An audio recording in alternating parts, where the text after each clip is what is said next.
Okay. Michael, welcome to the program. Thank you. How did you get into theater? How did I get into theater? Yeah. Well, in high school, like most people, yeah. I had been in choir, and you had to, sing a certain level to continue. Right. And I was not recommended, so I said, well, then I'll go into speech. Right. And then I went into theater and got the bug. And besides that, my father was a theater manager. He was a movie theater manager. Really? And so, I grew up in the movies. Right. So, I've always had that bug too. So what's your favorite movie? My favorite movie? Ever. Which I could watch over and over again, is Random Harvest. It's probably never heard of it. That Random Harvest is no one. Ronald Coleman and Greer Garson. Wow. Yes. Wonderful. Two of the most fabulous voices you'll ever want to hear. So do you have that on tape, DVD, and you can No, watch it? but it's on my list. Really? Yeah, of ones to get. Caroline has one of these shows that, her favorite show is not Best Years of Our Lives. Oh, that's like a good right movie. after, the war, World War II. Yeah. And it's one of those she can watch 100 times, flip. That's one of those things she'll do. Yeah. So that's Random Harvest. That's the Random movie for Harvest, my favorite movie, and then followed by Betty Davis, anything she ever did. Oh, but of course. I own Jezebel and Now Voyager. What about All About Eve? And All About Eve. Yeah, they wrote a book. A guy wrote a book about All About Eve. It's called All About Eve. Yes, of course. My favorite line in that is that Celeste Holm and Betty Davis didn't get along. Because the first day of shooting, I read that Celeste Holm came in and said, well, good morning, everyone, and Betty Davis said, oh, shit, good manners. So they didn't get along too well. So I think all that stuff is fascinating about, Well, to me, when we watch DVDs, they have the commentary. Yes. Sometimes the commentary is more interesting than the show itself. Exactly. And, and on Turner Classic, sometimes you just watch it just to hear what he has to say. Absolutely. So, yeah. So, I've been fascinated with movies and then the theater since I was a small child. A small child. So what were some of the things you did while you were in high school? Well, I did... the first show I was ever in on the stage was A Midsummer Night's Dream. Yeah. And I played just, the walk-on part, the court jester. And then I got the bug. And then, I don't know, we did several things. We did The Importance of Being Earnest. We did... Company of Wayward Saints. I don't know if you're familiar with that. I think we were the first high school in Texas to do that. Really? And we went all the way to state. We didn't win, but we went all the way to state. Wow. So, it's a funny story. I played the snake in the Adam and Eve scene. And we were at regionals. You go from areas. Yes. We were at regionals. And for some reason, I looked off stage and I saw somebody sitting in the wings, and it distracted me. And so I and then it was my line, it was my cue. Yeah. And, they time you. So, So I came back in and I did it. Well, everybody was mad at me because I'd screwed it up. See, they thought because of the timing? No, because I had that long pause in there. Right. So, no. And so they said, oh, well, you've blown it, because the timing is everything. Right. So we all went in to hear our critique. And I'm sitting on the aisle, and 3 seats later is everybody else. Right, They've shunned you, yes. They have shunned me completely. Well... They announced the best actor, who was from our show, and the best actress was from that show. And then they had the all-star cast. Right. And of the entire cast, I was the only one who was on the all-star cast. Whoa! Yeah. So I got all-star cast. And they were all looking at me like, you son of a bitch. You son of a bitch. And then we won and everything was forgiven. Right. And the judge said, you were really good, but you might want to not take quite such a long pause in that one speech. And everybody looked at me and went, So, but, then we went to state. Yes.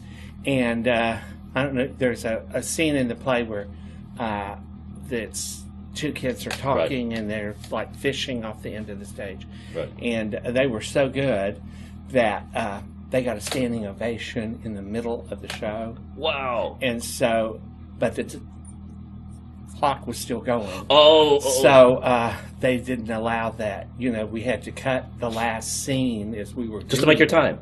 To pick up our time. Oh, dear.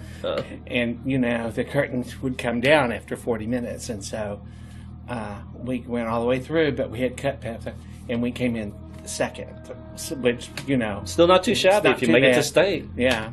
Well, but back in high school, were you a class clown? Oh, pretty much. I was not a very serious student, if you would say. Yeah. But like most comic, because you have this wonderful sense of comic timing, and we are going to talk about that later on too. But usually most comics, the sense of comedy comes born out of pain. Was that true for you or no? I don't think so. Or is that just to get attention?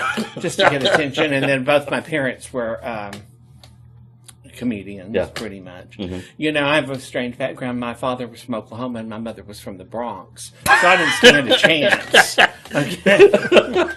That's not the first time I've heard something like that too. Yeah, well, it happens. They met in World War II. Okay. My mother had joined the Army Air Corps, and my father was in the Army Air Corps, and that's how they met. And it's really funny. I can always say, my father was from Oklahoma, my mother was from the Bronx, and they met in Arizona. You figured. My father was assistant to the captain of the field. Right. And he was staff sergeant to him. And it was an airfield. Mm-hmm. And the pilots used to get paid by the hours that they were in the air. Right. And so he would have to check their flight records to see what they wrote down. Right. So that they wouldn't, and if they cheated, then every hour that they cheated, they had to spend in the tower, in the old... Which, of course, they didn't want to do, yes. Especially in Arizona in World War II with no air conditioning. Yeah. And my mother kept 1/3 of the alphabet, so he used to come in and check all of her records. Right. For that. And she used to say, they would come in and they'd say, where is that son of a bitch? And she'd say, I don't know him. They were dating. So they could use that as an excuse to get together? Right. Hey, that's love. But that was love, yeah. And then, my older brother was born in New York because they moved back to New York after they got out of the service, but he couldn't stand it. And so they moved back to Oklahoma. So you grew up here in Texas, though? I grew up in Oklahoma and Texas. In Oklahoma, okay. Uh-huh. I was born in Oklahoma. I was too. Where? Tulsa. Oh, so was I. I'm a Tulsa boy. I don't go very much. Oklahoma's changed very much, but... We left right after, right after that. Yeah. My father worked for motion picture theaters. Mm-hmm.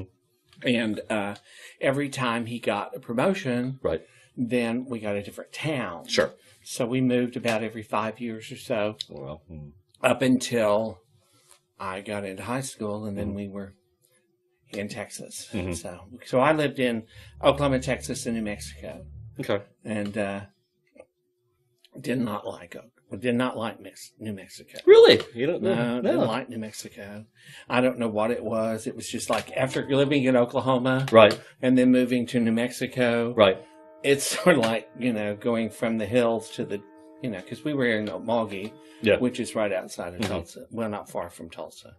So then to move to Hobbs, New Mexico is a big change. It's a big, it is. Yeah. But, it made it interesting. And then ended up in Pampa, Texas, which is 56 miles northeast of Amarillo. It's the top of Texas. Top of Texas where the wind blows and the oil flows and the wind blows and blows. That's about it. That's about it. And my older brother still lives there. So Really? yeah. You go visit him or? Not if I can help it. I don't know what it is. After being down here, Right. I came to a theater workshop at Stephen F. Austin in Nacogdoches when I was in high school. Mhm. And in fact, it was the first one that they did. And when I went to Texas Educational Theater Association last year, I picked up one of their brochures and it said the 60th annual. I went, what? No, the 50 something years. I went, what? Get out of here. So, So I fell in love with East Texas and then married a girl from Cleveland. So, Oh, my goodness. Well, listen. So after high school, what did you do? After high school, I went to college in Nacogdoches, Texas. Okay, yes. Because Stephen F. Right? Stephen F. Yep. Because that was 9 hours away from mom and dad. Mm-hmm. And I wasn't going to have mom come visit me on the weekend.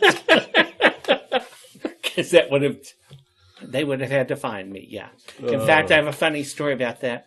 I went to school and the first 3 weeks I was at school. I was having a great time. It was party every night and everything. And one Saturday morning, about 3 weeks in, I got a telegram from my parents at 7:30 in the morning. Yeah. So you can imagine, or a quarter to 8 or something. Early. For college students. For college students on a Saturday morning. Yeah. After you've been out all night. And, and the telephone was in my suite mate's room. So I was real popular. Oh, yeah. And so I walked in and picked up the phone and they read the telegram and it was, so sorry to hear about your broken arm. Please write when it gets out of the cast. Love, Mom and Dad. I hadn't written or they hadn't heard from me. So they assumed that I had a broken arm. That was my parents' sense of humor. So the nut doesn't fall far from the tree. Oh, dear. Oh, my goodness. So I got interested in theater. Mm-hmm. And then I decided that I was going to become a teacher. I was going to teach theater. Okay. And I did for about 2 years and then went, no. And every time, all the way through, all my professors kept going, you're not going to like this. This is not for you. Uh-huh. And I said, oh, no, I'm going to be the one that everybody loves and everybody's going to come to, and I'm going to help save everybody. Mm-hmm. No. So why didn't you like teaching theater? I just didn't like, it's not that I was a bad teacher. Yeah. And I have people that still say that I was their favorite teacher. Right. In fact, the chief of police over in Cleveland, where I taught, still tells everybody that I was his favorite teacher.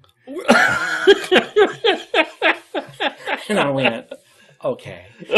Anyway, no, I just didn't. It's not that I was a bad teacher. It's just I'm a bad planner. Things that I thought would take my students and I days to do, they would do in 30 minutes. And the things that I thought would take 30 minutes would take days. Plus, when you teach in a small school, and they don't have just a speech and theater department, you end up having to teach something else. Well, in the state of Texas, as long as you have 12 hours of something, you can teach. And so you taught what else? So I ended up teaching English. Yeah. To sophomores. Okay. Sophomores have no head. When you're 15 and you're a sophomore in high school, all your blood goes to below your waist. So, and it stays there for a while. And it stays there for a while, and nothing penetrates, And it was like, so I would start talking, and they would about sentence structure or about different things, and they were just like clueless. And so I gave them a test to see what level they were on. Right. And it was like third grade. You know, they had lost everything. So I found that very frustrating because, but then in my theater classes, my first year, it was, I had the basketball team and a lot of people who wanted easy credit. Yeah. Well, I made them work. Oh, They didn't like that at all. No. I was very unpopular. And so, you know, it just got to be, and one day, one weekend, I had an opportunity to leave town and go visit some friends in Dallas that I'd gone to college with. And I passed the bus going out of town. I mean, so I thought, okay, that's a sign. I mean, I was in my car and on the road before they had even loaded up the buses. Mm-hmm. So I thought, well, that's, you know, that's a sign. So, plus, you know, all the drama that goes with, I don't know how people do it.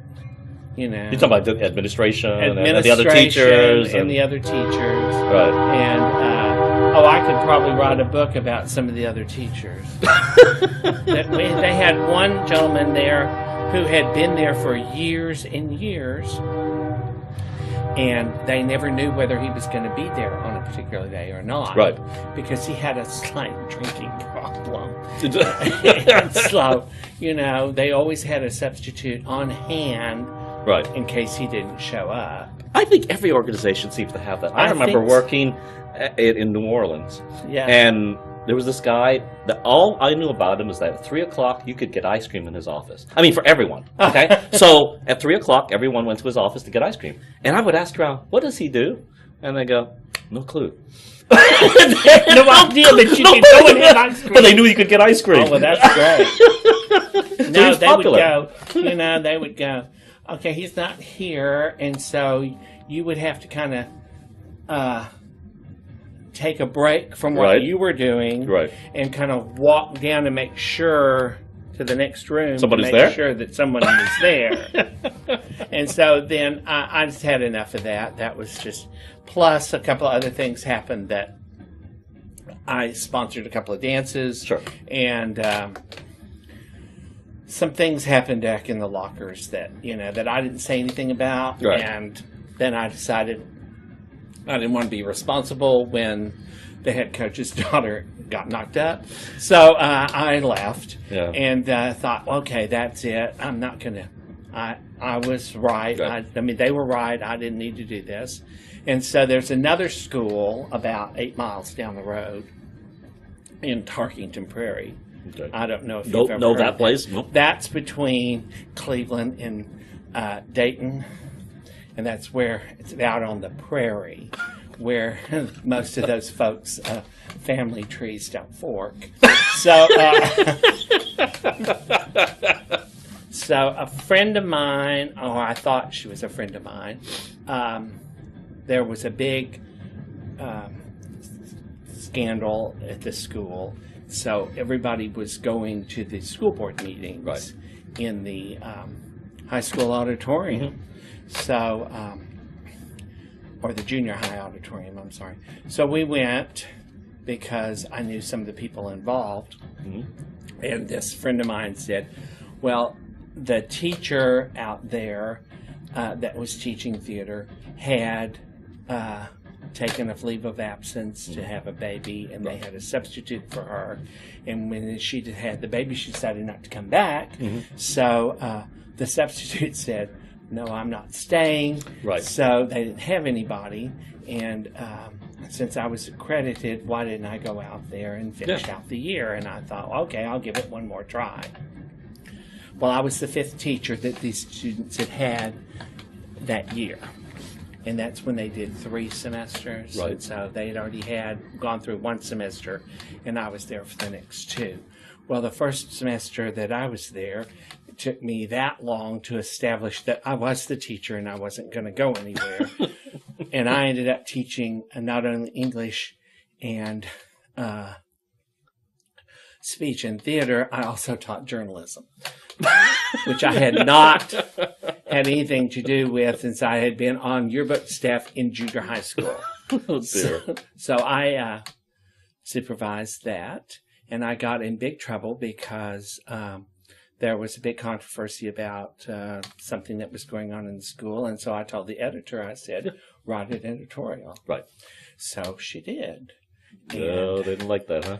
So they came down and said, did you allow... I said, well, she's the editor. Yeah. And it's the editorial. Mm-hmm. It's her opinion. Yes. And the last time I saw, just because we live out here in the sticks doesn't mean that we don't have freedom to speak. Right. And they didn't like that. So Most high schools don't, for some reason. I know they don't. Isn't that amazing? So it's amazing. So I was not... Plus... it was very strange. They had these long, skinny windows in your room to look that faced out into the hall, and the superintendent's wife was the librarian, and her favorite thing to do is that she would go down the hall and you'd look up and she'd be staring at you. Spying on everybody. Right. And then if she didn't like what you were doing, or thought something that the superintendent ought to know, she would go through the back entrance to the superintendent's office, which was in the same building, which you had to have a key to get into, which she had. Of course she did, yes. And so she would go in there, and then, then I would get a note that, not to do that anymore, because I was I thought, okay, they need me. Right. Because I was credited. Right. And they were going to lose their accreditation unless they had credited teachers. Oh, see? Wow. Yeah. And because the high school principal's daughter has been teaching that class, and she had, I think, 12 hours of credit total in college, and so they needed that in order to pass. So I had them. So I did what I wanted, and I would, in my theater class, in all my classes, I didn't like the rows, seats in rows. Right. I put them in semicircles, and they thought that was just the weirdest thing they'd ever seen, and I did. I played music for my creative writing classes, and they thought that was very strange. And then we did a play, and they didn't think that was very good. And they didn't like the play? They didn't like... They liked the play selection? They didn't like the play selection. And I said, well, I gave you the script to read, And they, So... and we did this play. I did... what is it? It's called The Case of the Crushed Petunias. Okay. It's by UNESCO, which is out there anyway, where everybody plays petunias or something. Yeah. So we went to contests like everybody does. And my kids worked really hard. I was really proud of them.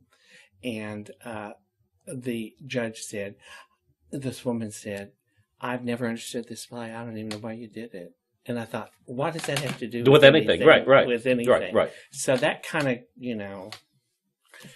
got me to thinking maybe this was not the best place for me. Plus, then I got sick, really sick. So I quit teaching, and I thought, well, I've always wanted to sell men's clothes. I'd never sold men's clothes. I've always been interested in clothes. So I went to work for a clothier. Walter Pye's out at Greenspoint. That was years ago. That's when Greenspoint was nice, right? That's when it first opened. Yes. And it was very nice. That was before Guns Point. That's what it was called. Yes. That's before it became Guns Point. So I worked out there and really enjoyed it. And then a friend of mine that I had gone to college with was from Conroe. And my wife was teaching in New Caney. And Linda Senoff, I don't know if you know her.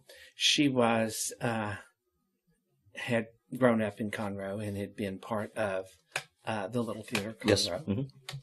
And so she was appearing in a show at the Crighton. Right. And asked us to come see it. Right. So we came, and they were doing Company, which was the first musical that they had ever done in this theater.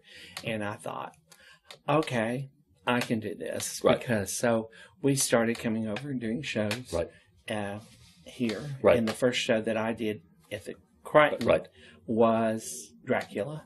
Dracula was your first. Okay. Yes, and that was in 1979. Right. So, and then I did a lot of theater here, and then the lady who started the little theater, Conroe, Jean Brazier, and she was not terribly open to new ideas. Right. Or well, she was a pretty strong-willed person. She was very strong-willed. Let's put it that way. And she was. It was her way or the highway. Right. And so she and I had butt heads a couple of times. Right. And I said, well, I think it's time for me to take a breather. Right. Because I had done about 8 years or 9 years of every show. Every show. Right. Every time they opened the door, I was either in a show or working backstage or directing. Right. So I was tired. So, and I said, maybe it's time for me to step back and let her not fight with her anymore. Right. And I'd be back when certain people were dead. So I came back after certain people were dead. And I mean, I'm not being ugly about it. It's true. It's true. Well, if you can't get along, I'll tell you, I told her one time that she and I were just like that. Yep. And she said, no, Michael, you and I are just like this, and that's you.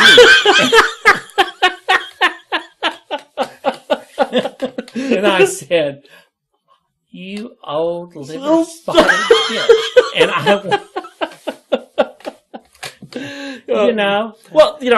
so let's go back to it. First, what was the first show you directed here? First show I directed here was, it's Angel Street, which we called Gaslight. Okay. So we did Gaslight. Yes. And the funny thing about that is that Barry Dixon, who you probably never met, he was from England. Mm-hmm. And he played the Charles Boyer part. Right. And the wife's name in that is Bella. Yeah. And for some reason, he kept saying Beller. And we so we would have to stop and say, no, Barry, it's Bella. And we had, as you know, in community theater, there are 3 types of people that come and do community theater. I found this out after many years. You have people who have always done theater. Right. You have people who have never done theater. Yes. And it's on their list. Yes. And then you have the hunters. They're hunting for a mate. Or they're hunting to be involved with somebody. Right. Usually involving the opposite sex. Yeah. So we had a very strange woman in that show who we called the hunter, who granted the hunter category. And she was a lot of fun and ended up with somebody else in the cast. But that was really fun. Never saw her again. Right. And then we used to have a couple other people that their children were involved. Yep. And so they became involved. Right. And then once their children outgrew it, we never saw them again. Right. So that's the 4th group. Right. But we used to have a really good time. Mm-hmm. There was a core of about 10 of us that were practically in every show. Right. And then we would party hardy. Let me tell you. We had a friend from Michigan who came down here, and we got him involved in the theater when I directed Gypsy. Right. Yes. And I directed Gypsy, and he was one of my... And he lived over on 2nd Street, not far from here, and had this little house, which I always called the mother-in-law house. It had 2 bedrooms, but one was on one bathroom on one side of the living room, and the other bedroom bathroom was on. And so he would have parties. We were always there, and then he was one of the last people to leave Michigan when they all came down here. I asked him if he turned out the light one time. And And then he was here for, a good many years. Yeah. And then he went back, Mm-hmm. and we kind of broke up everything. Mm-hmm. And it was really fun. We did Best Sell Whorehouse in Texas. Mm-hmm. We did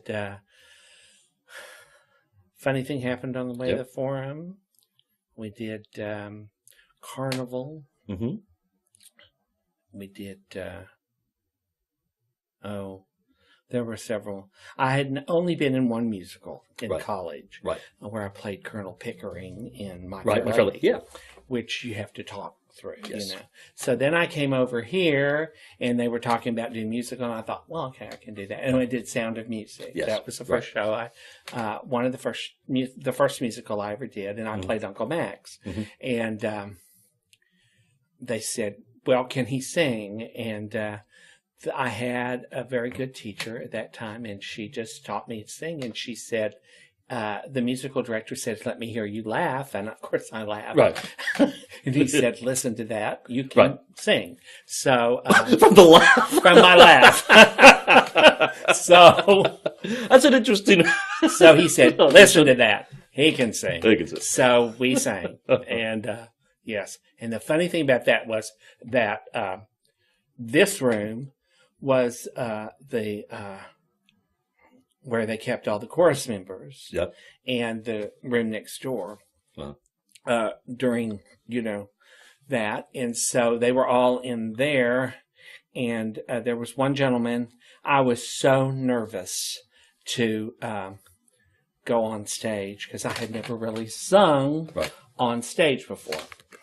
And so I was sitting in there sweating it out, and I was getting ready to go down there. And he said he had this big cup, and they had been packing ice in it and stuff. And so I walked down the stairs, and he said, here, have some of this. So I took a big sip, and it was peppermint schnapps, which I didn't know. So I went out and sung my ass. Everybody. And so every night when I came down those stairs, there he was. And see, what intimidated me about it was not only did I have to sing, but I was singing with the woman who was playing the Countess, you know, and she was a mezzo soprano who had, credits as long as both your arms. And so that was rather intimidating. Lovely lady. Yeah. But it was intimidating because, and everybody said, well, I could understand you, but I couldn't understand her. Her diction was terrible because she was, so there you go. But I had a good time. Yeah. And then I was ready. Let's do an musical. And I think I've done quite a few. Oh, that's right. Yeah. And then I played Marco the Magnificent in Carnival and had a good time. And we just had a really good time. And then everybody started, breaking up and moving on. And so I thought, well, I'll just take a break. And so what did you do? Wait, listen, how many trains do we had now? So 3, 4 trains? What's the freaking trains? Jeez. The train is right on time. Whatever that is. Okay, 6:25. It's another train coming through. 6:24 is on time. What did you do in your time off? In my time off? Okay. Yeah.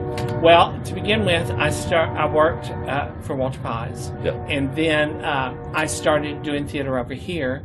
And Rigby Owen, who used to be very involved with this theater, he owned the Trophy House, and he also owned, which is still in existence, but he doesn't own it anymore. Right. He also owned the radio station. Right. And so we had a sound guy back then. His name was Rhett Butler, believe it or not. That's his real name. That was his real name. He was rather chubby fella, and he was also on the local radio station. Right. And so they were talking about that was back when they were starting to take in new directors, and I had applied to direct. And so Rigby decided that they needed to get me over here. Yeah. So he hired me to go to work for him. He offered me a job working in the keeping the books at his trophy shop. Right. And so I worked there for about 2 years and did stuff Right. here. And then he decided to sell it, and he sold it to Rhett Butler. Right. And it was only a 2-man operation. So Right. then I went to work for Frankel's Costume Company. Yep. I had been in, we had joined Texas Nonprofit Theater Association. Mm-hmm. And so we went to a conference in Houston. Yep. And one of the talks that I went to was Terry Frankel from Frankel's Costume Company. Yeah. And so afterwards we got to talking and so forth, and my wife, who has a master's in costuming, had just decided not to teach anymore because she'd been teaching over at New Caney. Right. And the woman that she was under, or there was a 2-person team, had decided to retire, and they were going to offer her the job, and she said no, she didn't want it. Right. So she decided that that's not what she wanted to do, and so she was out of work. And so I was talking to Terry, and she said she was looking for an assistant, and I said, do I have a girl for you? Right. So she went and interviewed with her and went to work for her, and then after the trophy shop closed, I went to work for them, and I stayed for 15 years. And I worked at Frankel's Costume Company, and they had opened they used to have a very small showroom, and so they had opened another store so they could be more in competition with Southern importers. And so we sold fabric, we sold all the lights and the gels and all of that stuff. It was called Texas Theatrical Supply. And we also had the Whorehouse for Frankel's Costume Company. And I did that for 15 years. And then about the 16th Halloween that I worked, I didn't care whether you win, what you went in. And I decided it was time for me to leave. Plus, they were getting ready to move. And since I had been there and consolidate the 2 buildings, and since I had been there for 15 years and had the warehouse, I knew where all the bodies were buried and what had happened, because unfortunately, Mr. Frankel is very, I wouldn't say naive, but kind of gullible. When he goes to these conferences, he will buy stuff just because it sounds like a good deal. And then once he gets it, it's not a good deal. And so, but he's not going to admit it or throw it away. So it would sit in the warehouse, and then his wife would come down when he was gone and say, we're getting rid of all this crap, and she'd throw it all away, say, because he'd forgotten about it. So when all of that was going to be moved, I knew that he was going to come to me and say, okay, where's this, and this? And I was going to say, your wife threw it away. He's going to say, why did you let her do that? You know? And I would have said, no. And I just finally told him I just couldn't do it anymore. So then I went to, they had opened a Palais Royal in Cleveland, and I thought, well, that'd be nice. I'll just work. So I worked there for about 2.5 years with the 25 of the laziest women I ever met in my life.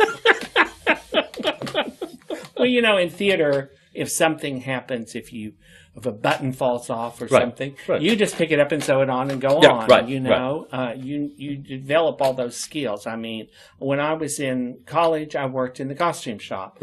I sewed and learned to sew, and that was the thing about theater to me, was not only was great to be on stage and, you know, get all the accolades from that, but also if you work backstage, like in costumes, and, you know, if somebody came to see you, if your parents came to say, I made this, look, I did this. You had something tangible. Or you could show the set, you know. My father was so impressed when I came home my first semester and we had to paint something, and I went right up and started painting like I was painting a set, and he was just like, well, this art education is going to work out just fine. Of course, my mother didn't care. She just thought it was great that I was having a good time. She could care. Dear. And of course, my first year of college was a social success, an academic failure. I was a social success. In fact, my mother called me once and she said, "How come you're never home? What are you, a party doll?" In her Jewish accent, in her Bronx accent. And I said, "Well, yes." Plus, it didn't hurt when I was in college that my suite mate the second semester had been a marine biology major and from Massachusetts, who started dating one of my friends in the theater department and then changed his major to theater. And so, all our rest of our classes were like, "You going to class?" "No, neither am I." So, I had quite a few incompletes. You wait till the last minute and then drop those courses, So that was pretty bad. But anyway, I did work for them for a long time, and I still continued to do occasional theater over here. And then I went to work for Palais Royal, which was right around the corner from where I live, but it was rather boring. And I still would come over every show and work something, first night or party or something, Right. And so I kept my finger in it. And then finally, I just had enough of that. And then I had met, you remember Reed? Yes. And so I met Debbie and Gary, and they were looking for help. And so I went to work for them. Oh, really? And that's what I do now, as I run the Preserved Petals. And, because they still have business up in Dallas, and so he's up there 3 days a week and 2 days a week. He still does? He's still doing it? Uh-huh. Wow. So he's here. He's up there. He goes back up there on Friday evening and comes back on Wednesday. Right. And he works... they don't have the shop up there anymore. Right. But he doesn't have the shop up there, but he has met someone. His contacts are there. His contacts are there, and he still accepts flowers from up there and brings them back to me. And we process them and do all that. That's wild. Yeah. And so I have another career through the theater. Yep. No. Well, you do meet lots of different people. You do. You meet lots of interesting people here. You also meet some very strange people. And you meet some real assholes, too. Well, that's true. Yeah, and I could probably name you about 5 of them right off the top of your head. Unfortunately, most of them aren't here anymore. Oh, thank goodness. Anyway, I had left, and then they were doing 1776 here. And I had run into Grace Thompson, who was directing that at that time. And I said, somewhere we were out to eat, I think, and I saw her. And I said, "What are you doing?" And she said she was doing 1776. And I said, "Well, that sounds neat." She said, "You need to get your bony butt back over here and audition for that show."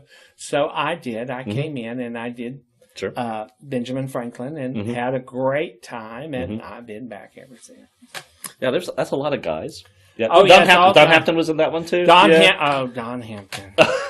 Well, the funny thing about Don Hampton in that one is that Don Hampton played John Hancock, who sits behind that desk during the whole thing. Right. And he had all his lines in a notebook and just had them there on the desk and just read them all the way through it. Never could remember his lines on any of that. Oh dear. But we met some interesting people at that, one of which turned out to be a real jerk. The funny thing about that was, I'll tell you this, another funny thing about that show, is that one of the guys, I can't remember his name, he eats all the way through it. Right. The drunk. Anyway, so we went out, and when we came back off, the guy who played Jefferson Davis. Yes. Not Jefferson Davis, Thomas Jefferson. Right. They had left the bowl on his right. Table, and it had cherries in it. And he said, somebody left their cherries on I said, I'm sure they didn't miss them. Or they didn't feel a thing. Right. And after that, but another funny thing was that we had dress rehearsal. Right. And we were finished with dress rehearsal, and we couldn't find one of the guys in anywhere. We looked all around. He was next door at the Tallies, sitting at the bar in his full gab, having a bar, and they loved it. The stories I could tell you about Tallies, we were doing Sound and Music. We were doing music rehearsal. Yeah. And all of a sudden, we took a break, and this inebriated fellow walked in the back door. Yeah. And he said, "Y'all sound like angels. You just sound like Who the hell was this guy?" Some drunk from next door. Right. It was so crazy.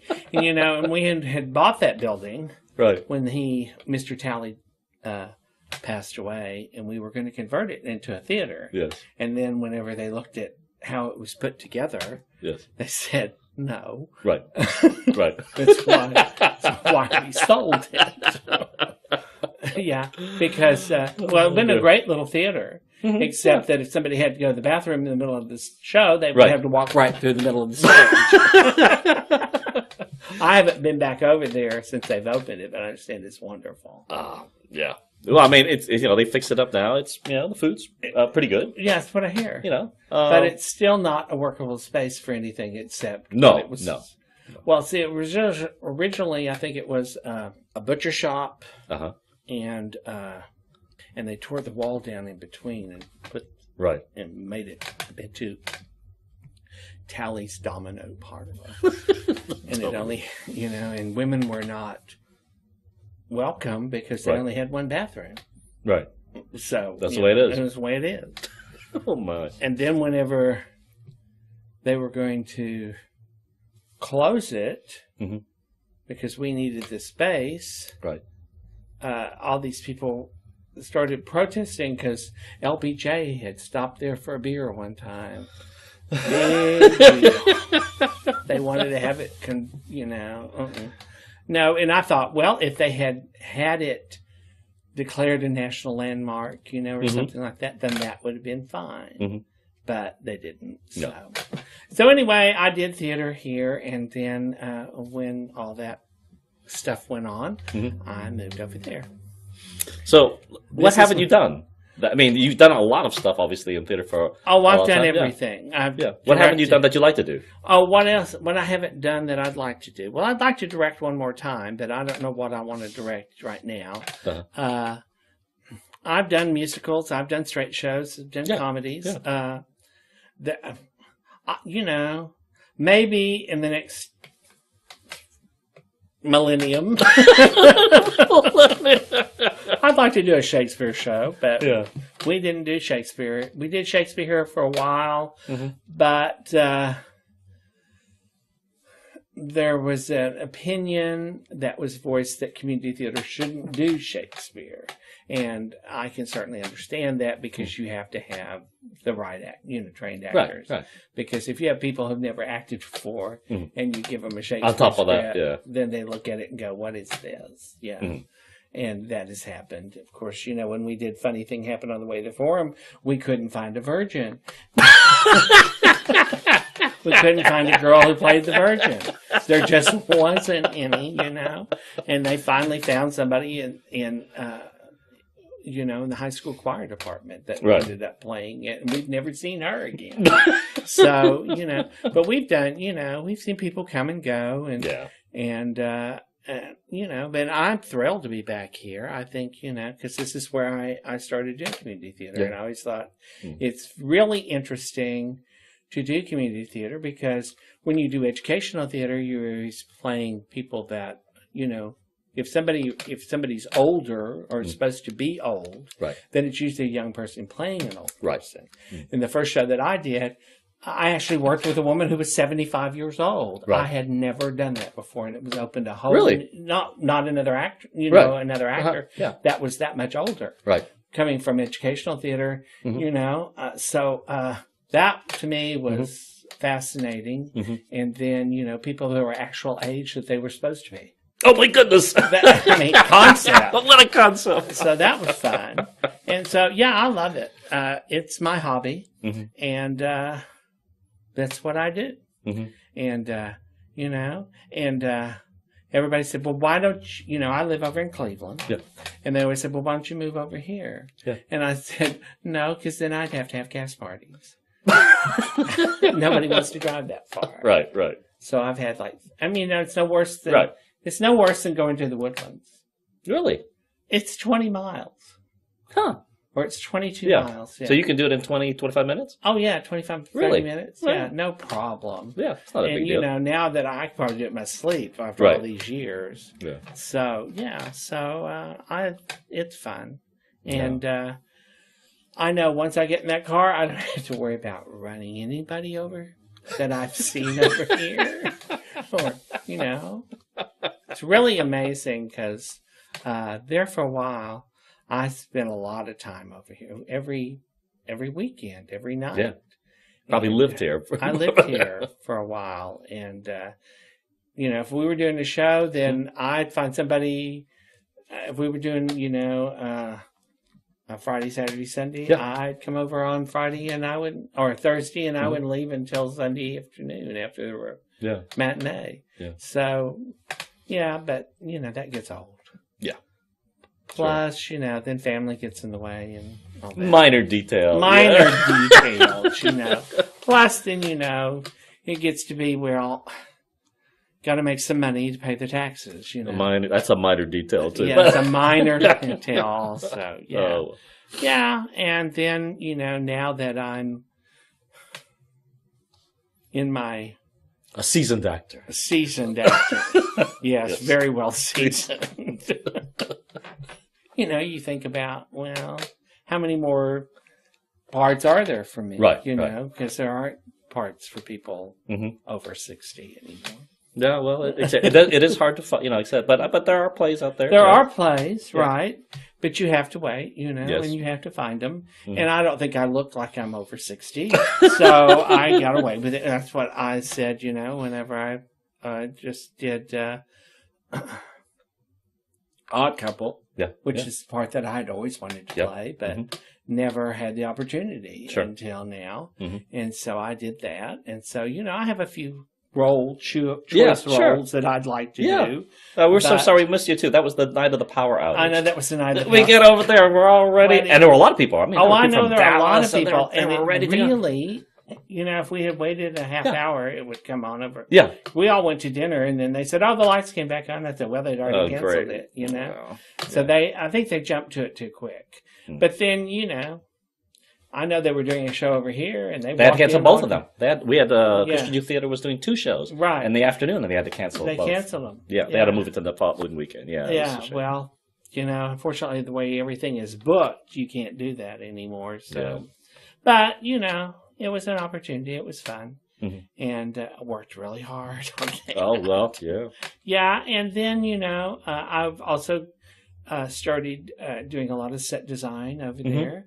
And because I've noticed that a lot of the people who direct over there, they're used to working with set designers and set decorators and people that do all of that for them. Right. Well, we're community theater. Somebody's got to do it. That's right. And so if we're going to be involved, and I've always found that part of, if you're building a set, the really fascinating how it's going to look, what's going to be on it, that sort of thing. I find that really fun. Plus, you get to go out and spend other people's money. Yeah, that's right. That's right.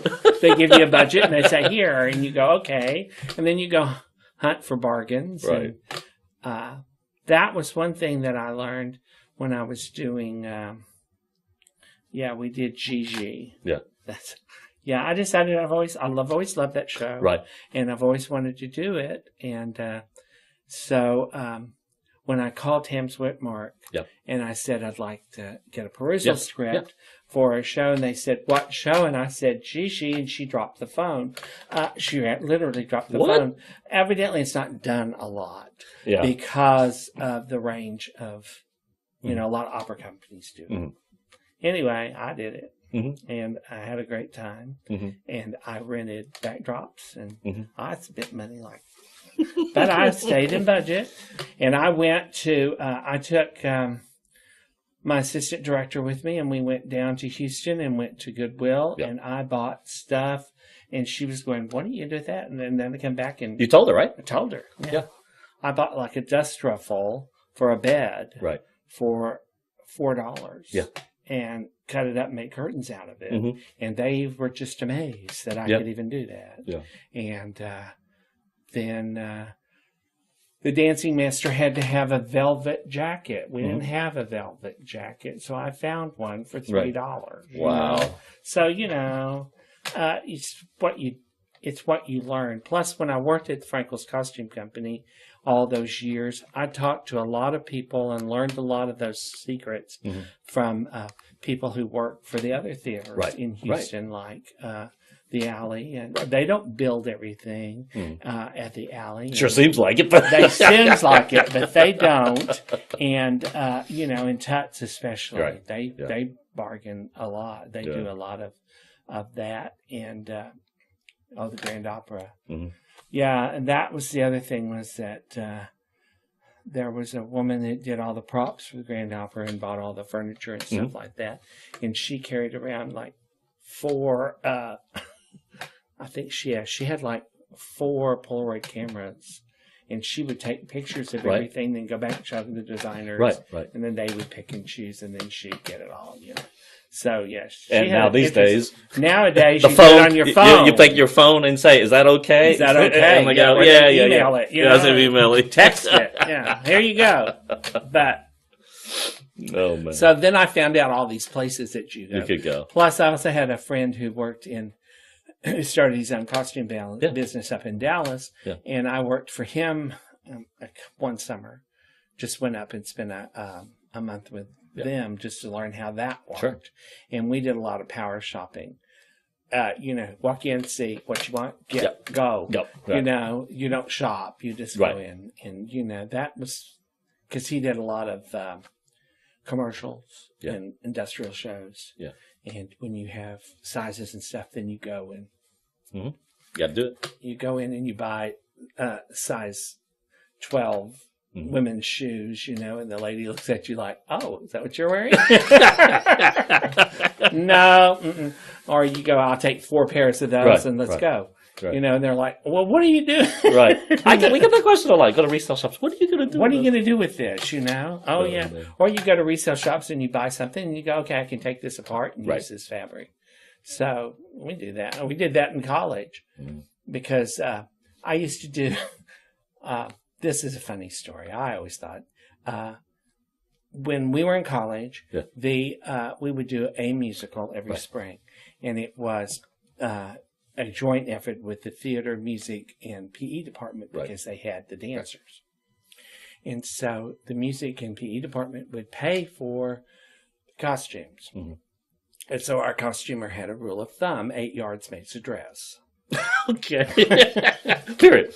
They didn't know. They were clueless. Right. Of course, it doesn't.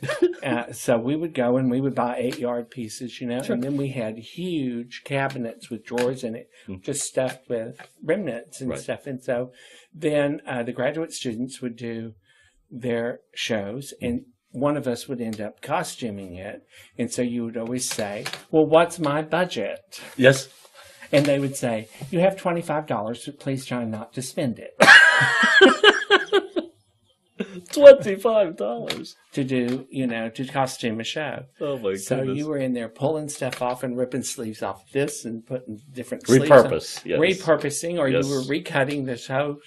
So that to me was really fascinating. Plus, I didn't know anything about sewing when I went to college, and I thought, "Oh, I'll never be able to do this." And the costumer came in and they cut out.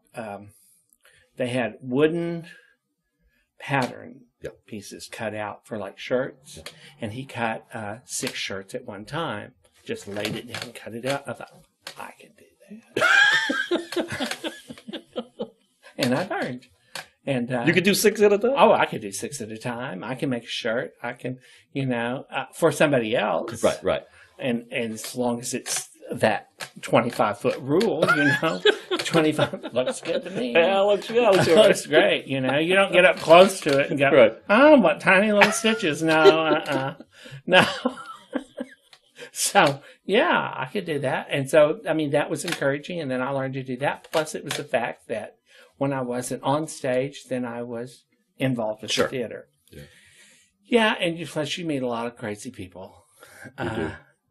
Well, and there are a lot of people that are very. There is an article that I need to send you on. It's on Facebook. It's